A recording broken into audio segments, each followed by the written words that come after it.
অবশেষে বর্ধমান বিশ্ববিদ্যালয়ে তৃতীয় সেমিস্টার হিউম্যান রিসোর্স ম্যানেজমেন্টের এক্সাম হয়ে গেল। বাংলা এবং ইংরেজি উভয় ল্যাঙ্গুয়েজে তোমাদের পরীক্ষা সম্পন্ন হয়েছে। যেভাবে মনের ভেতরে চিন্তা ছিল যে এইচআরএম এর প্রশ্নপত্র কেমন হবে, সেইভাবেই বলতে হয় এইচআরএম এর প্রশ্নপত্র যে খুব কঠিন হয়েছে তেমনটি নয়। একটু যত্ন সহকারে পড়লেই এইচআরএম তোমরা সম্পূর্ণ প্রশ্নোত্তর কমপ্লিট করে আসতে পেরেছো। কি করছো, কত নম্বর পেয়েছো, এইচআরএম এ তোমার প্রাপ্য নম্বর কত জেনে নিতে চাও? চলো আজকে গুরুত্বপূর্ণ এই ভিডিওতে তোমাদের এইচআরএম এর 60 নম্বরের যে পরীক্ষা হলো সেই 60 নম্বরে কত নম্বর তুমি পেয়েছো সেটা বলে দিচ্ছি। তার সঙ্গে অবশ্যই তোমাদের বলবো কমেন্টে জানিও তুমি এখান থেকে কত নম্বর ফাইনালি পেয়েছো। তো দেখো তোমাদের সামনে গুরুত্বপূর্ণ প্রশ্নগুলোকে বলে দিচ্ছি এবং তারপর কোন উত্তরটা সঠিক হবে সেটাকেও বলে দিচ্ছি। প্রশ্নপত্র খুলে নাও, মার্ক করে নাও, দেখে নাও আজকে গুরুত্বপূর্ণ এই এক্সামে তুমি কত নম্বর পেয়েছো। Human resource management third semester exam. প্রথম প্রশ্ন তোমাদের জন্য ছিল একজন এইচআর এক্সিকিউটিভের প্রাথমিক ভূমিকা কি। প্রথম প্রশ্নের উত্তরটা তোমরা লিখবে অপশন বি। দ্বিতীয় প্রশ্ন রয়েছে একজন এইচআর এক্সিকিউটিভের জন্য নিম্নলিখিত দক্ষতাগুলির মধ্যে কোনটি অপরিহার্য। 2 নম্বরের প্রশ্নের উত্তর এ। 3 নম্বর প্রশ্ন রয়েছে মানব সম্পদ নীতিমালা কি। 3 নম্বর প্রশ্নের উত্তর হবে বি। 4 নম্বর প্রশ্ন কোম্পানি সংস্কৃতিতে মানব সম্পদ কিভাবে অবদান রাখে। 4 নম্বর প্রশ্নের উত্তর বি। 5 নম্বর প্রশ্ন তোমাদের রয়েছে বেতন প্রক্রিয়াকরণ কি।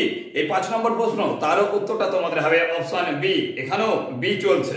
তারপর দেখো 6 নম্বরের গুরুত্বপূর্ণ প্রশ্ন বেতন সংক্রান্ত নিয়মের অনুসরণ কেন গুরুত্বপূর্ণ। এই যে 6 নম্বরের প্রশ্ন রয়েছে সেই প্রশ্নের উত্তর হবে অপশন বি। 7 নম্বর রয়েছে নিম্নলিখিত কোনটি একটি সাধারণ বেতন কর্তন নয়। 7 নম্বর যে প্রশ্ন রয়েছে তার উত্তর হবে অপশন ডি। 8 নম্বর প্রশ্ন হচ্ছে মোট বেতন এবং নিট বেতনের মধ্যে পার্থক্য কি। 8 নম্বর যে প্রশ্ন রয়েছে তার উত্তরটা হবে অপশন বি। 9 নম্বরের প্রশ্ন রয়েছে তোমাদের জন্য গুরুত্বপূর্ণ একটি সাংগঠনিক কাঠামো কিভাবে সমাজ সংজ্ঞায়িত করা হয়। এই 9 নম্বর যে প্রশ্ন রয়েছে তার উত্তরটা হবে অপশন এ। 10 নম্বরের প্রশ্ন ছিল নিম্নলিখিত কোনটি সাংগঠনিক কাঠামোর একটি প্রকার নয়। এই 10 নম্বর যে প্রশ্ন রয়েছে তার উত্তরটা হবে অপশন ডি। চলে আসছি 11 নম্বরের গুরুত্বপূর্ণ প্রশ্ন। 11 নম্বরের প্রশ্ন তোমাদের ছিল কর্মী পরিকল্পনা কি। 11 নম্বর যে প্রশ্নটা তার উত্তর অপশন এ। 12 নম্বর প্রশ্ন কর্মী সম্পৃক্ততা বলতে কি বোঝায়। 12 নম্বরের প্রশ্নের উত্তর হবে অপশন বি। 13 নম্বরের গুরুত্বপূর্ণ প্রশ্ন তোমাদের রয়েছে কর্মক্ষমতা ব্যবস্থাপনা কি। এই 13 নম্বর প্রশ্নের উত্তর হবে অপশন এ। 14 নম্বর প্রশ্ন রয়েছে কর্মচারী রাষ্ট্রীয় বীমা কি। এই 14 নম্বর যে প্রশ্ন রয়েছে সেই প্রশ্নের উত্তরটাও তোমরা লিখছো অপশন বি। 15 নম্বর প্রশ্ন তোমাদের রয়েছে নিম্নলিখিত কোন গুরুত্বপূর্ণ শ্রম আইনটি একজন এইচআর নির্বাহীর অবশ্যই জানা উচিত। এই যে 15 নম্বর প্রশ্ন রয়েছে তার উত্তর হচ্ছে অপশন ডি। চলে আসছি 16 নম্বর প্রশ্ন। 16 নম্বর প্রশ্ন রয়েছে কর্মচারী তথ্য ভান্ডার কি। 16 নম্বরের প্রশ্নের উত্তর অপশন বি। 17 নম্বর যে প্রশ্ন রয়েছে এইচআরএমএস বা মানব সম্পদ ব্যবস্থাপনা কি।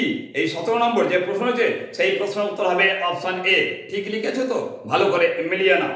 চলে আসছি 18 নম্বর গুরুত্বপূর্ণ প্রশ্ন কর্মী অভিযোগ নীতি কি। 18 নম্বর প্রশ্নের উত্তর অপশন সি।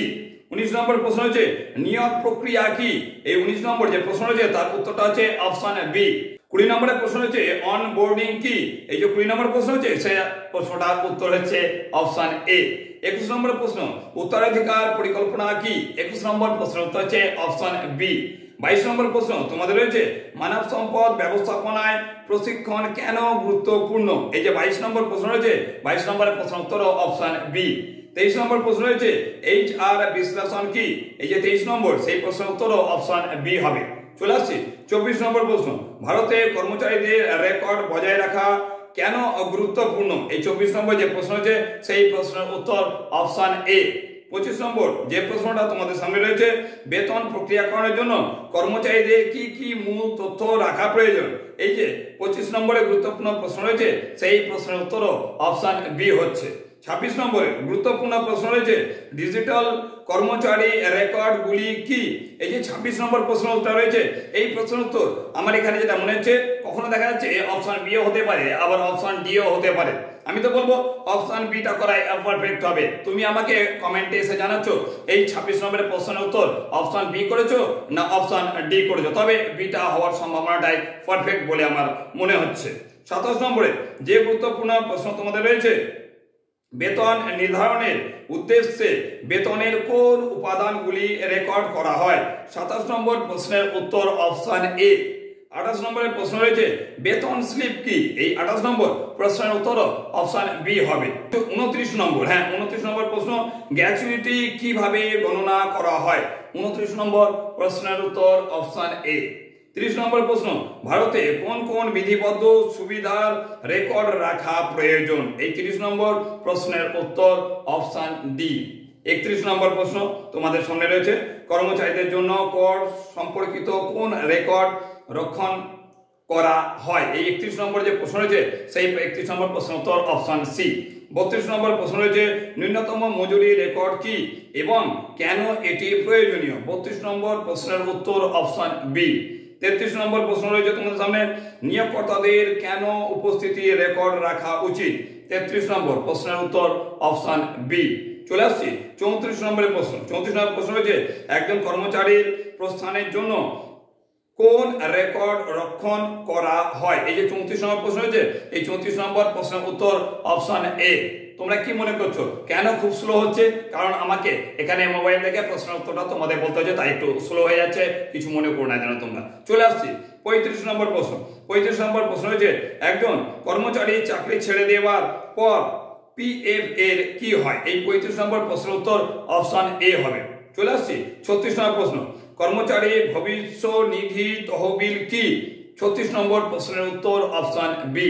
37 নম্বর প্রশ্ন তোমাদের সামনে রয়েছে ইপিএফ এর জন্য কারা যোগ্য? 37 নম্বর এই প্রশ্ন রয়েছে তার উত্তর অপশন বি হবে।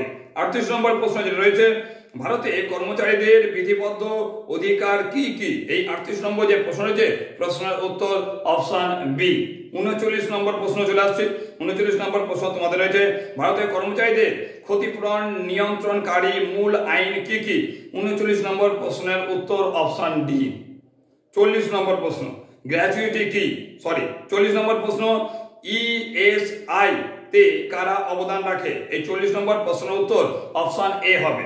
চলে আসছি তারপর 41 নম্বর প্রশ্ন গ্র্যাচুইটি কি? এই যে 41 নম্বর প্রশ্ন উত্তর অপশন এ হবে। চলে আসছি 42 নম্বরের গুরুত্বপূর্ণ প্রশ্ন কারা গ্র্যাচুইটির জন্য যোগ্য? এই যে 42 নম্বর প্রশ্ন হয়েছে 42 নম্বর প্রশ্নের উত্তর অপশন বি হবে। 43 নম্বরের প্রশ্ন 43 নম্বরের প্রশ্ন রয়েছে বোনাস প্রদান আইন কি? এই যে 43 নম্বর প্রশ্ন তার উত্তরটা অপশন এ হবে। চলে আসছি 44 নম্বর প্রশ্ন।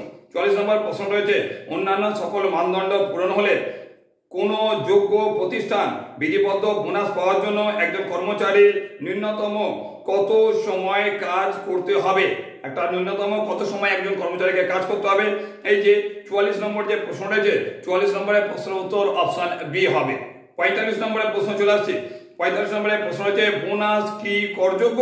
এই 45 নম্বরের প্রশ্নের উত্তর অপশন এ করবে। অনেকে হয়তো এই জায়গা সিও করে থাকো, তবে এমন হবে অপশন এটাই পারফেক্ট হবে 45 নম্বর প্রশ্নের উত্তর হিসেবে। চলে আসছে 46 নম্বরের প্রশ্ন। 46 নম্বর প্রশ্ন হচ্ছে ভারতে বিভিন্ন ন্যূনতম মজুরি কি ভিন্ন হয়? এই 46 নম্বর প্রশ্নের উত্তর হবে অপশন বি। 47 নম্বর প্রশ্ন তোমাদের সামনে রয়েছে মহার্ঘ ভাতা এবং বাড়ি ভাতা কি? এই 47 নম্বর যে প্রশ্ন রয়েছে তার উত্তর অপশন এ হবে।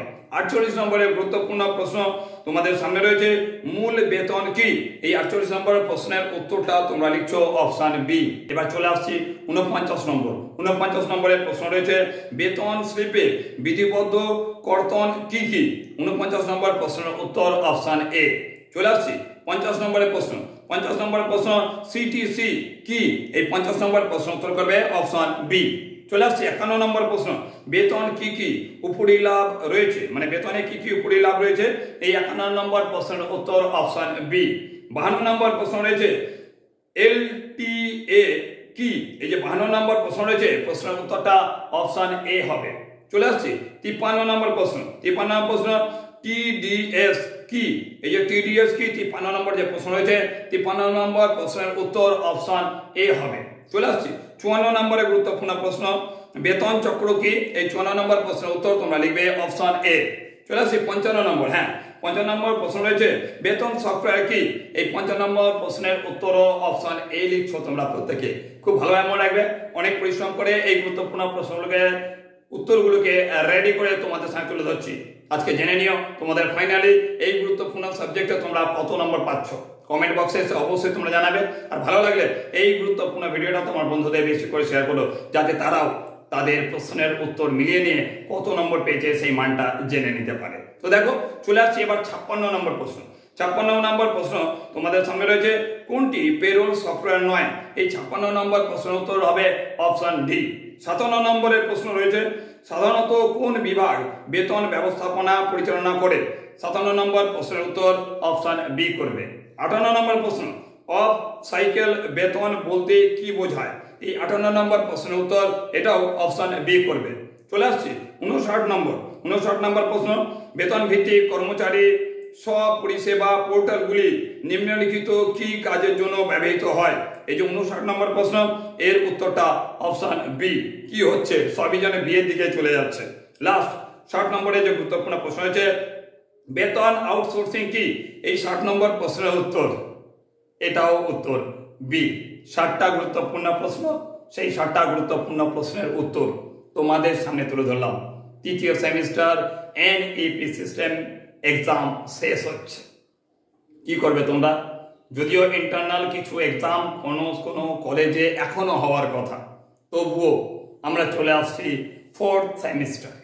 খুব শীঘ্রই তোমাদের সামনে 4th সেমিস্টারের আপডেট নিয়ে আসছি। 4th সেমিস্টারে কোন কোন সাবজেক্ট থাকছে এই সকল বিষয় নিয়েও আলোচনা নিয়ে আসছি আগামীকাল তোমাদের ইউটিউব চ্যানেল আমির আলী টিউটোরিয়াল হামে। ততক্ষণ পর্যন্ত ভালো থেকো, এই ভিডিওটা লাইক করতে একদম ভুলো না। টাটা।